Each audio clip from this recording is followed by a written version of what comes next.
எல்லா உயிரும் இன்பம் எய்துக, எல்லா உடலும் நோய் தீர்க. எல்லா உயிரும் இன்பம் எய்துக, எல்லா உடலும் நோய் தீர்க, எல்லா உணர்வும் ஒன்றாதல் உணர்க. நிறைந்த அவைக்கு தலை தாழ்ந்த பணிவான வணக்கம்.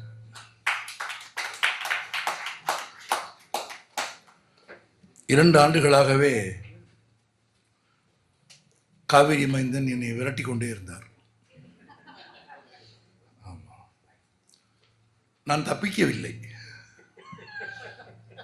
அவர் கேட்ட தேதிகளில் நான் சவுண்டெல்லாம் கூட்டாது, மைக்கே இல்லாமல் கூட பேசிடலாம்.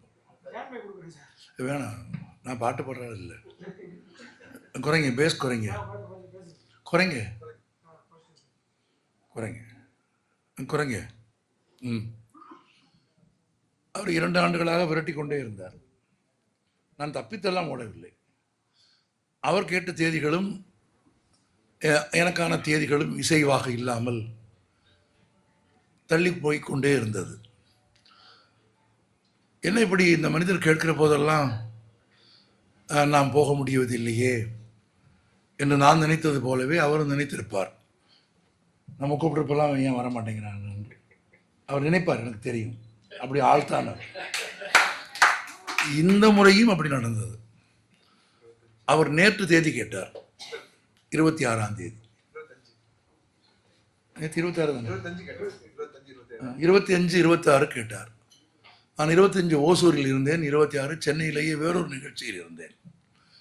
இல்லை காவிரி, நான் 25, 26 2 நாளுமே இல்லை அப்படி என்று சொன்னேன். அப்புறம் என்னால் 27 என்றார். 27 இருக்கிறேன் என்றேன். 27 நிகழ்ச்சி வைத்து விட்டார். 2 ஆண்டுகளாக தள்ளி போன இந்த நிகழ்ச்சி 100ஆண்டு விழாவில் சந்திக்க வேண்டும் என்று இருந்திருக்கிறது. அதுவும் கோபிக்கு நான் பரிசு கொடுத்து கோபி இடத்தில் நான் சொன்னேன், அவரை தொட்டு அவருக்கு சால்வை அணிவித்த போது சொன்னேன், உங்கள் அப்பாவை நான் தொட்டிருக்கிறேன் என்று சொன்னேன். அவரை தொடும் பாக்கியம் எனக்கு கல்லூரியில் படித்த காலத்தில் கிடைத்தது. அவர் கவிதைக்கெல்லாம் நான் அப்புறம் போகிறேன். அவர் ரொம்ப அழகர், 6 அடி 3 அங்குல உயரம் இருப்பார். ஆமாம், அசலாக சின்ன யானை நடை அவருக்கு தான் சொந்தமானது. ஆமாம், ஒரு சின்ன கோணல் நடை. ஆனால் அவர் ரொம்ப நேராக நடப்பார்னு சொல்ல முடியாது. லேசாக சாச்சு ஒரு கோணல் நடை நடப்பார். நல்ல பொன்னிறமாக இருப்பார், லட்சணமாக இருப்பார், அழகாக இருப்பார். சிங்கப்பல் அவருக்கு, தெத்துப்பல். நன்றாக பாடுவார். இதில் தெரியுது, இதில் தெரியுது, நன்றாக பாடுவார். அவர் ஜனாதிபதியை போல் சம்பளம் வாங்கினார், இந்தியாவை போல் கடன் வாங்கினார். இது என்னுடைய வார்த்தைகள் இல்லை, பலம்புர்ஜான் சொன்னது. ஆமாம், பணத்தை அவர் பொருட்படுத்தியதில்லை என்பதை நான் என் அனுபவத்தில் பார்த்திருக்கிறேன். எங்கள் கல்லூரி விழாவிற்கு பேச அவரை அழைத்தோம். அந்த காலத்தில் கற்பனை செய்ய முடியாத ஒரு பணம் வேண்டும் என்று கேட்கப்பட்டது. அது தவிர நிகழ்ச்சியை ஏற்பாடு செய்த ஒருத்தவர்கள் கவிஞருக்கு எப்படியாவது ஏற்பாடு செய்ய வேண்டும் என்று சொன்னார்கள். அதில் எங்களுக்கு கூடுதல் மகிழ்ச்சி தான். அந்த ஏற்பாடு செய்வது எங்களுக்கு ஒன்றும் குறையில்லை. கவிஞர் அதை விரும்புகிறார். ஏன்னா இந்த இடத்தில் நான் ஒன்றை சொல்லிவிடுகிறேன், கவிஞரை குடிகாரன் என்று சொல்லுகிற எல்லோருக்கும், கவிஞரை குடிக்கிறவர் என்று நினைக்கிற எல்லோருக்கும் நான் ஒரு உண்மையை சொல்ல விரும்புகிறேன். கவிஞர் குடிக்கிறார் என்ற உண்மை கவிஞர் சொல்லித்தான் தெரியும். எவனும் பார்த்ததில்லை, எவனும் ஊற்றி கொடுத்ததில்லை. அவரே தான் சொன்னார், ஒரு கோப்பையிலே என் குடியிருப்பு என்று சொன்னார். தன்னை பற்றி சமூகத்திற்கு சொல்கிற போது ஒரு துளி கூட பொய் சொல்லாமல் உண்மையின் ஒளியாக வாழ்ந்த ஒரு மனிதன் கண்ணதாசன்.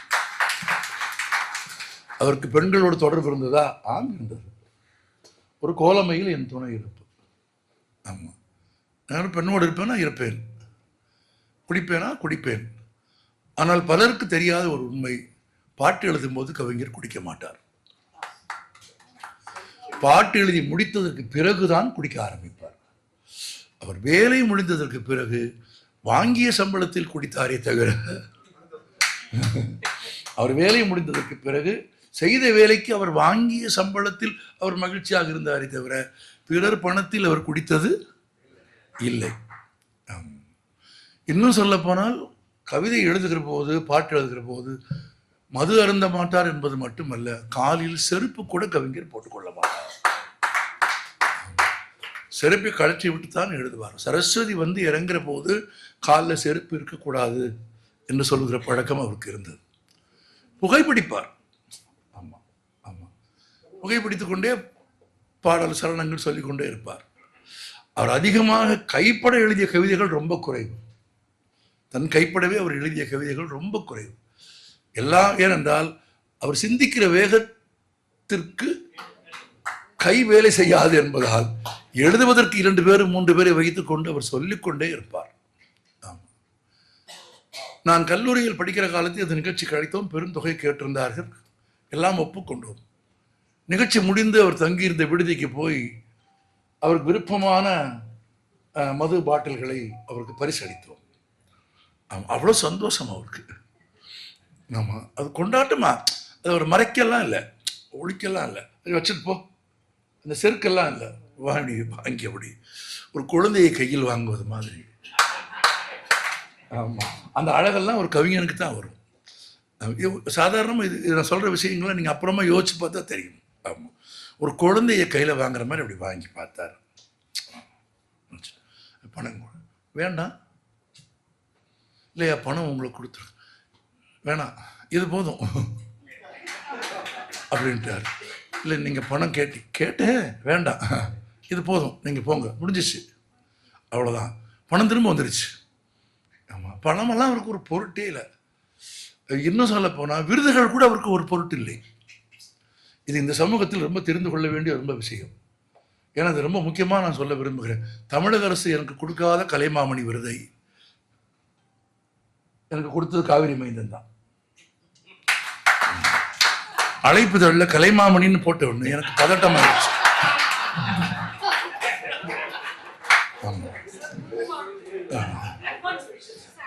அப்படின்னு நீங்க பிரேமாமா சொல்றீங்க. நான் நல்ல வேலை இல்லைன்னு ஒரு விருதுகள் என்பதெல்லாம் அது அது தேடி வரணும். அது தேடிலாம் போகவே கூடாது. ஆமாம், விருதுகள் என்பது பெறுவது தானே தவிர வாங்குவது அல்ல. முதல் தேசிய விருது கவிஞருக்கு. ஆமாம், நதிகள் பிறக்கும் இடம் பலவாகும், எல்லா நதியும் கலக்கும் இடம் கடலாகும். இது இந்து முஸ்லிம் ஒற்றுமையை, சமய ஒற்றுமையை வலியுறுத்தும் குழந்தையும் தெய்வமும் என்கிற திரைப்படத்திற்காக கவிஞர் எழுதிய பாடலுக்கு, குழந்தைக்காக என்று எழுதிய பாடத்திற்காக கவிஞருக்கு தேசிய விருது. இந்த தேசிய விருது வழங்கும் விழாக்களிலே ஒரு நடைமுறை உண்டு. விருது கொடுப்பதற்கு முதல் நாளே நீங்கள் போய்விட வேண்டும். ஒரு ஒத்திகை நடக்கும். எந்த பக்கமாக ஏறி வர வேண்டும், எப்படி போய் நிற்க வேண்டும், எப்படி திரும்ப வேண்டும், எப்படி பின்புறத்தை காட்டக்கூடாது, இப்படிலாம் சில நடைமுறைகள் இருக்கிறது. ஆமாம், இதெல்லாம் முதல் நாள் ஒத்திகையெல்லாம் நடந்து முடிஞ்சுவிடும். கவிஞர் ஒத்திகைக்கு போனார். ஒத்திகையெல்லாம் முடிஞ்சது. மறுநாள் விருது வழங்கும் விழா. ஆமாம், கவிஞர் தூங்கிட்டார். விழாவுக்கு போகல.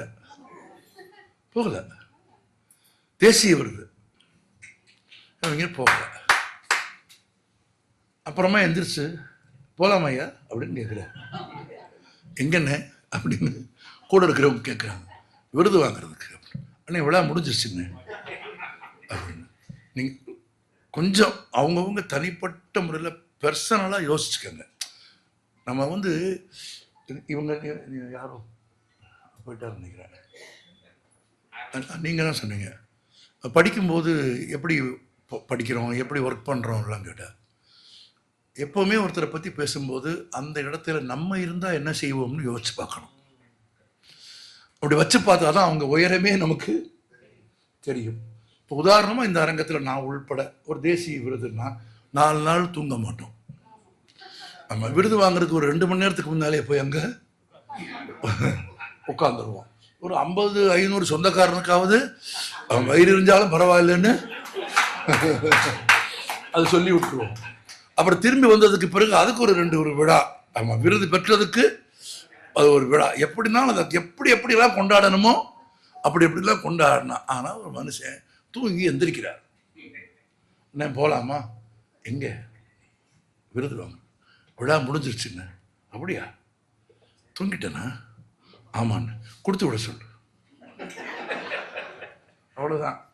ஒரு பதட்டமோ, ஐயையோ போகலையே, இப்படி விருதை வாங்காமல் விட்டுட்டோமே, ஒன்றும் கிடையாது. கொடுத்து விட சொல்லு. வந்து இறங்கிட்டார். அந்த வாரம் குமுதத்துக்கு கவிதை கொடுக்கணும். அந்த வாரம் குமுதத்துக்கு கவிதை கொடுக்கணும். ஒரு கவிஞன் விருது வேண்டாம்னு சொல்லலை, விருது வாங்க போனவர் தான். ஆனால் அதுக்கான படபடப்போ, அதுதான் தன் வாழ்க்கைன்னோ, அதுதான் எல்லாம் முன்னோக்கி நினைக்கிற மனம் இல்லை. அது தான் செய்கிற பணியில், தான் செய்கிற தமிழுக்கான இயக்கத்தில், தான் செய்கிற வாழ்க்கையின் போக்கில் தனக்கு தருகிற, தனக்கு வருகிறவற்றை அப்படி ஏற்று போகிற மனம். நான் கிளம்பி வீட்டிலேருந்து வரும்போது மழை பெஞ்சது. ஆமாம், அது நம்ம தீர்மானிச்சதா? இல்லை. இப்போ போகும்போது மழை நின்றுருக்கும், சொல்ல முடியாது. எப்படி நம்ம வரப்போ ஒரு மழை பெஞ்சுன்னா மகிழ்ச்சி வரும். நான் எனக்கு ரொம்ப நாளைக்கு பிறகு கண்ணதாசன் 100ஆண்டு விழாவுக்கு காவேரி மைந்தம் கூப்பிட்டு போனோடனே மழை பெய்யுதுன்னு நினைச்சேன். ஆமாம், கவிஞருக்கு அப்படி விருதுங்கிறது ஒரு மழை மாதிரி வந்தால் நினைச்சுப்பார். ஆமாம், விட்டுட்டாரு. நீங்கள் வந்த உடனே குமுதத்துக்கு ஒரு கவிதை அந்த வாரம் கொடுக்கணும். கவிதை எழுதுகிறார். விருது வரும் வேளையில் விழிதொயில் கண்டிடும் வீரனை கண்டதுண்டா? ஒரு கவிதை. ஏன்னா சந்தம் ஓசையை நீங்க பார்க்கணும். விருது வரும் வேளையில் விழிதொயில் கண்டிடும் வீரனை கண்டதுண்டா? அப்பாவை என்னும் ஒரு சொல்லுக்கு இலக்கணம் அவனென்று யாரும் இல்லை. நான் சொன்னதெல்லாம் இப்ப புரியுதா?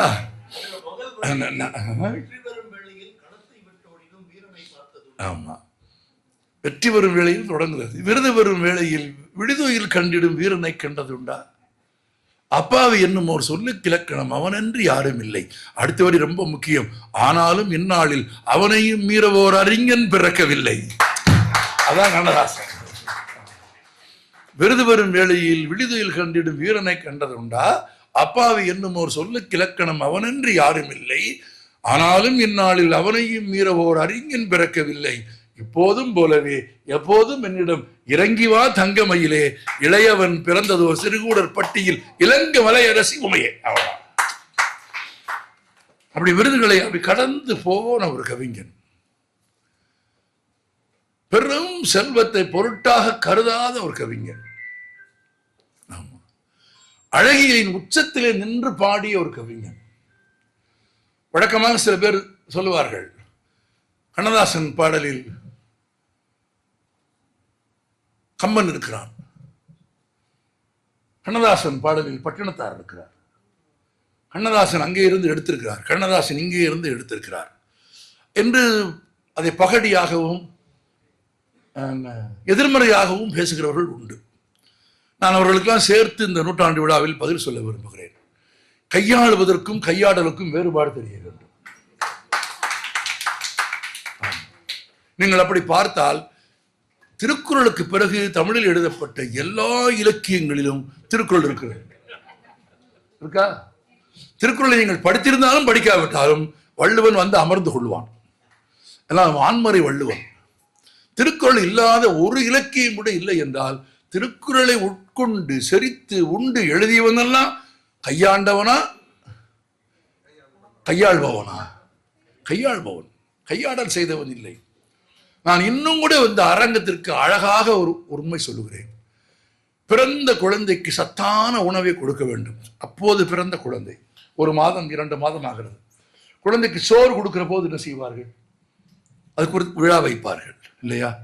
சோறு கொடுக்குற அன்னைக்கு ஒரு 3 மாதம் 4 மாதம் ஆகிற அன்னைக்கு சோறு பருப்பு கொஞ்சம் கொஞ்சமாகத்தான் குழந்தைக்கு திட உணவு சேர்க்க ஆரம்பிப்பார்கள். அப்படி திட உணவு சாப்பிடுகிற போது குழந்தைக்கு தேவையான ஆரோக்கியம் வேண்டும் என்றால் குழந்தைக்கு எதை சாப்பிட்டால் ஆரோக்கியம் வருமோ அதை தாய் சாப்பிடுவாள். அதை விட ரொம்ப முக்கியம், எது குழந்தைக்கு ஒவ்வாதோ அதை தாய் சாப்பிட மாட்டாள். குழந்தைக்கு எது ஒவ்வாதோ அதை சாப்பிட மாட்டாள். குழந்தைக்கு எது சேர்க்க வேண்டுமோ அதை குழந்தைக்கு சேர்க்க வேண்டும் என்பதற்காகவே தாய்க்கு உணவில் சேர்ப்பார்கள். தாய் அதை உண்டு தான் செமித்து தன் குருதியில் கலந்து பாலாக்கி குழந்தைக்கு கொடுப்பாள். வள்ளுவனையும் சித்திரர்களையும் பட்டினத்தாரையும் கம்பனையும் தான் உண்டு செமித்து தன் குருதியில் கலந்து தன் அமுத முலைகளால் நமக்கு அமுதூட்டிய கவிஞன் கண்ணதாசன். நீங்களும் நானும் தேடி போய் படிக்க முடியாத பட்டினத்தாரை, சித்தர் பாடல்களை உங்களுக்கு எனக்கும் புரியும் மொழியில் ஆக்கி கொடுத்த கவிஞன் கண்ணதாசன். இந்த பிறப்பு வேண்டாம் என்று பட்டினத்தார் புலம்புகிறார். ஆம், மாதா உடல் சலித்தாள், வல்வினை என் கால சலித்தேன், வேதாவும் கை சலித்து விட்டானே நாதனே, இருப்பையூர் வாழ் சிவனே, இன்னுமோர் அன்னே கருப்பையூர் வராமற்கா. இது பட்னசுவாமிகள் பாட்டு. அவர் என்ன சொல்கிறார்? இந்த பிறவி வேண்டாம், பிறவாமை வேண்டும். இதுதானே சான்றோர்கள் ஆண்டோர்கள் சித்தர்கள் தேடியது. பட்டினத்தார் எழுதினார், மாதா உடல் செலித்தாள், என்னை பெற்று பெற்று அவள் உடல் செலித்தாள். மாதா உடல் செலித்தாள், வல்வினை என் கால் செலித்தேன். இந்த வாழ்க்கையில் நடந்து வேதாவும் இறைவனும் கை செலித்து விட்டானே நாதனே, இருப்பையூர் வாழ் சிவனே, இன்னுமோர் அன்னை கருப்பையூர் வராமற்கா என்று பட்டின சுவாமிகள் எழுதிய பாடலை நீங்களும் நானும் தேடி படிக்க மாட்டோம் என்பதாலும், தேடி படித்தாலும் நமக்கு புரியாது என்பதாலும், புத்தக வாசிப்பில் தமிழன் ரொம்ப பின்தங்கி இருக்கிறான் என்ற பேருண்மை கண்ணதாசனுக்கு தெரியும் என்பதாலும், சினிமாவுக்கு ஒரு பாட்டு எழுத வந்த போது தன்னுடைய வாழ்க்கையில் தன் வாழ்க்கையில் துன்புறுகிற ஒரு கதாபாத்திரம் பாடுவதாக ஒரு பாட்டை எழுத சொன்ன போது, அந்த கதாபாத்திரம் பெண் பாத்திரமாக இருந்த போது பட்டினத்து சுவாமிகள் எழுதிய பாட்டை கொண்டு வந்து அந்த பெண் பாத்திரத்தின் மூலமாக பாட வைத்து, பெற்றவள் உடல் சலித்தாள், பேதை நான் கால் சலித்தேன், படைத்தவன் கை சலித்து ஓய்ந்தானம்மா, மீண்டும் பாவி ஒரு தாய் வயிற்றில் பிறவேனம்மா.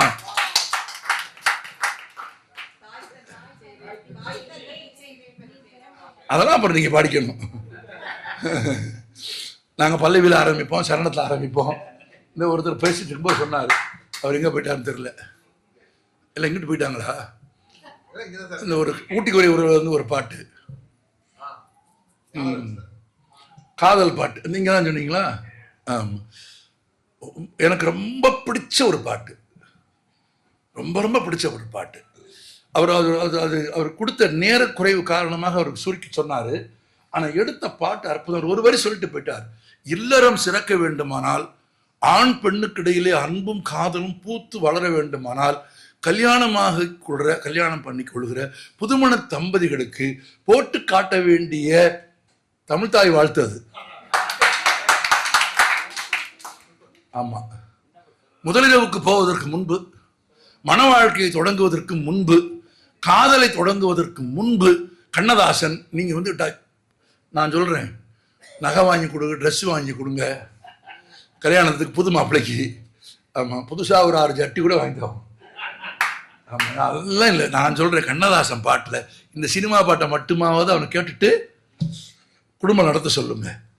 கேட்டு பெறுவது காதலில் இனிமை, கேட்டு பெறுவது காதலில் இனிமை, கேட்டால் தருவது காதலில் கடமை, இன்பம் என்பது இருவரின் உரிமை, யார் கேட்டாலும் இளமைக்கு பெருமை. நான் இதுக்கு மேல ஒரு வரி சொல்ல விரும்புறேன். ஆமா, தன்னைத்தான் ஒருவர் அறிந்து கொள்ளும் அந்தரங்கமான தருணங்களில் நாம் இன்பமாய் இருக்கோம் என்று முன்மொழியும் உரிமை எப்போதும் ஆணுக்குத்தான் இருக்கிறது, பெண்ணுக்கு இல்லை. அவள் பேதை போல மடங்கி கிடக்க வேண்டும், இவனுக்கு விருப்பம் வருகிற வரையில் அவள் காத்திருக்க வேண்டும்.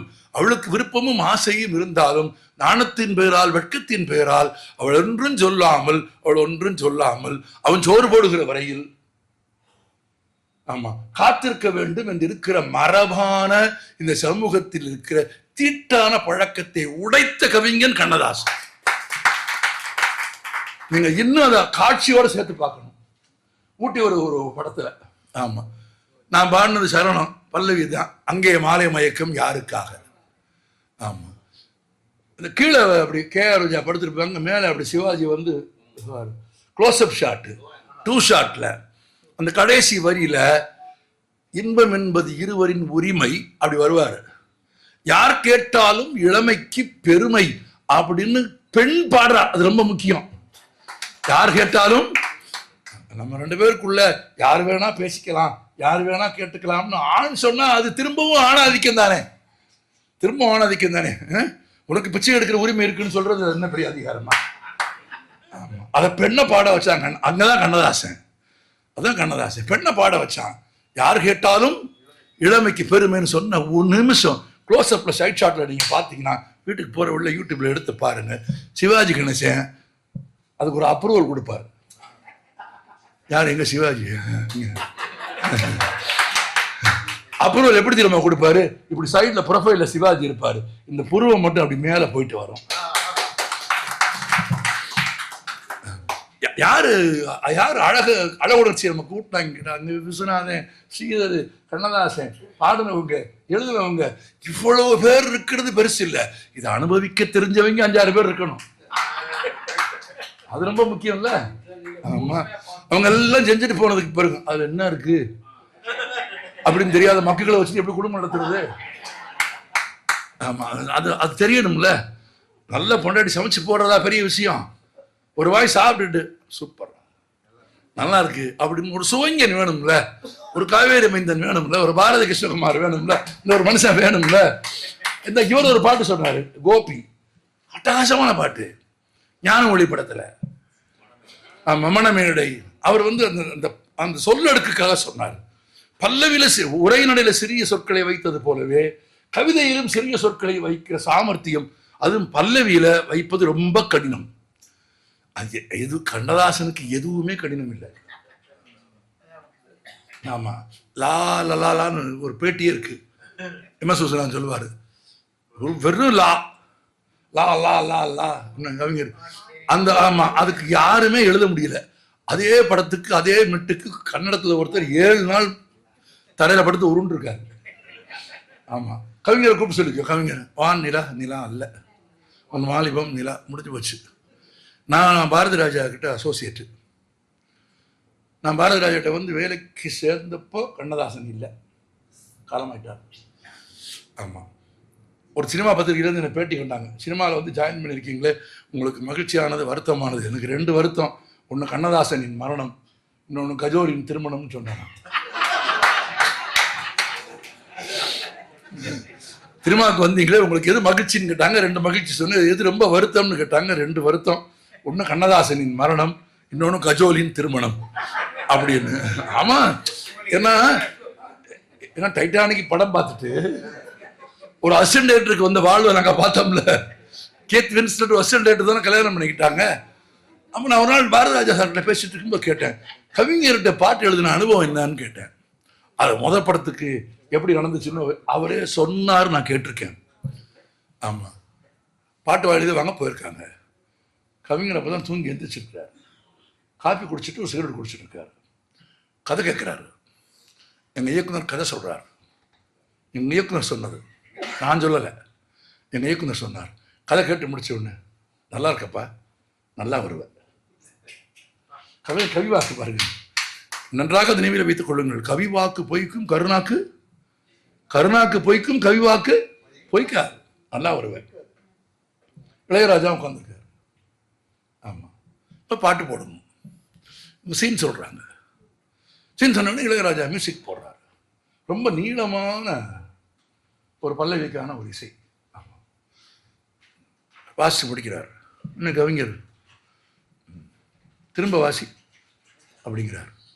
2வது தடவை ஹார்மோனிய பெட்டியில் இளையராஜா வாசிச்சு காமிக்கிறார். இப்போ பாரதி ராஜா சார் உட்காந்துருக்காரு, இளையராஜா உட்காந்துருக்காரு. 2 பேருக்கும் முதல் படம். யாரோட? கவிஞரோட. கவிஞர், கண்ணப்பா எழுது அப்படிங்கிறார். கண்ணப்பா எழுதாரு.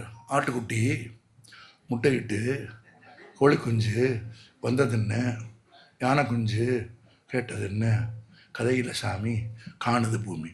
எங்கள் டைரக்டர் சொல்கிறாரு, எந்திரிச்சு ஓடிடலாமான்னு நான் நினச்சேன்.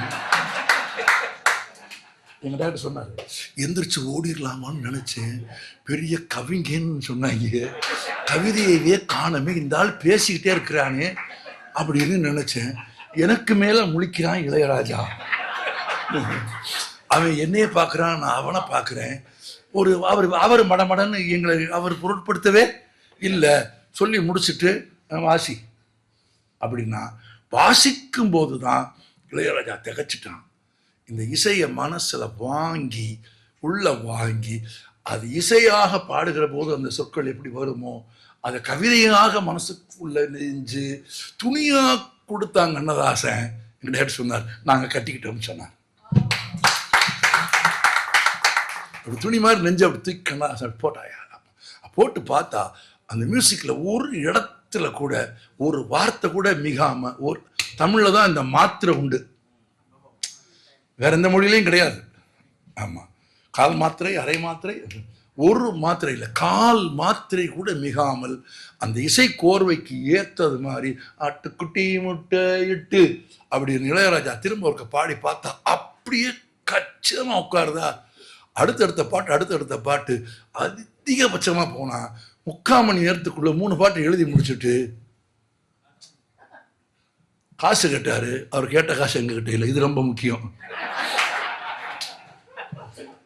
அதை பாருங்க, அந்த மனிதனுடைய பாம்பு பாருங்க. ஆமாம், அவர் கேட்ட காசு எங்ககிட்ட இல்லை. ஆமாம், ஆனால் கொஞ்சம் கம்மியாக இருக்குது அப்படின்னு. எவ்வளோ இருக்குது அப்படின்னா, இவ்வளோதான் இருக்குது, நான் தொகையை சொல்ல விரும்பலை, இவ்வளோதான் இருக்குது அப்படின்னு. பரவாயில்ல கொடுத்துரு. ஆமாம், நல்லா வருவார், போயிட்டு வாங்க, முடிஞ்சிச்சு, அவ்வளோதான். என் காலேஜுக்கு பேச வந்தப்போவும் நாங்கள் கொடுத்த காசை வாங்கலை.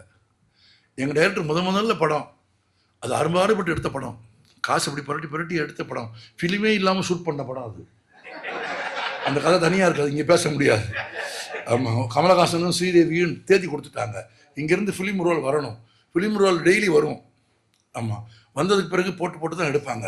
அன்னைக்கு ஃபிலிம் ரோல் வாங்கி அனுப்பலை, ஃபிலிம் ரோல் வரலை, ஃபிலிமே வரல, ஃபிலிமே கிடையாது, ஃபிலிம் வரலை. ஃபிலிம் வரலன்னு ஷூட்டிங்கை கேன்சல் பண்ணால் ஓத்தி வச்சா என்ன ஃபிலிம் இல்லைன்னா எப்படி ஷூட்டிங் நடத்துறதுன்னு கமலஹாசனும் ஸ்ரீதேவியும் கிளம்பி போயிட்டா என்ன பண்ணுறது? இவரும் நிவாசும் கலந்து பேசிட்டாங்க, என்னையா பண்ணுறது அப்படின்னு. இல்லைன்னா 2 பேரும் ஓடிடுவாங்க, 2 பேரும் ரொம்ப பிஸி ஆர்டிஸ்ட்டு, 2 பேரும் ஓடிடுவாங்க. அப்போ என்ன பண்ணுறது? ஃபிலிம் இல்லாமல்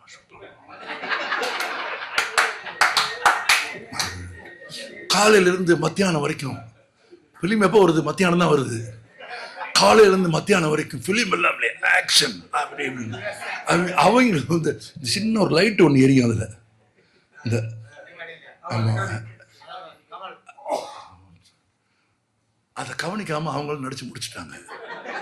மத்தியானம் லஞ்சுக்கு பிறகு தான் ஃபிலிம் ரோல் வருது. மத்தியானம் ஃபிலிம் ரோல் வந்ததுக்கு பிறகு இவங்க திரும்ப போய் மார்னிங் ஷூட் பண்ணதெல்லாம் திரும்ப ஷூட் பண்ணுறோம் அப்படின்னு. ஏன் அப்படின்னு கேட்குறாங்க. அவங்க முதல்ல விளங்குற ஏன் அப்படின்னு. எல்லாரும் கொஞ்சம் சரியா வரல. ஆமாம், இவங்க ப்ராசஸ் பண்ணாமல், அது ரொம்ப முக்கியம், ப்ராசஸ் பண்ணாமல் எடிட் பண்ணாமல் என்னன்னு தெரியாமலேயே ஏன் மறுபடியும் ஷூட் பண்ணுறீங்க அப்படின்னோடனே, இல்லை காலையிலேயே நாங்கள் ஃபீல் பண்ணோம், அது தப்பாக வந்துருச்சு, இப்போ பரவாயில்ல மறுபடியும் எடுத்துருவோம், ப்ளீஸ் கோஆப்ரேட் பண்ணி காலையில் எடுத்து அதே சீனு ஃபிலிமை வச்சு எடுத்து முடிச்சுட்டாங்க. ரொம்ப நாள் கழிச்சு ஒரு நாள் ஒரு பட வெளியீட்டு விழாவில் கமல் சார், பாரதி ராஜா சார், நான்லாம் மேடையில் உட்காந்தப்போ இந்த மாதிரி ஒருத்தன் வீடியோ எடுத்துக்கிட்டு இருந்தான், லைட் எரியல. கமல் சார் அங்கேருந்து சொன்னார் மேடையில் இருந்து, ஆமாம் உங்களை மாதிரியே ஒருத்தன் ஃபிலிம் இல்லாமல் படம் எடுக்கிறான் அப்படின்னு. கமல் சார் சொன்னார், நடந்துச்சு, அது ஒரு ஃபங்க்ஷன் நடந்துச்சு. நிறைய சுவை இருக்கு, அப்படியே காசு இவ்வளோதான் கொடுக்குறாங்க, பரவாயில்ல முடிஞ்சிச்சு. ஆமாம்,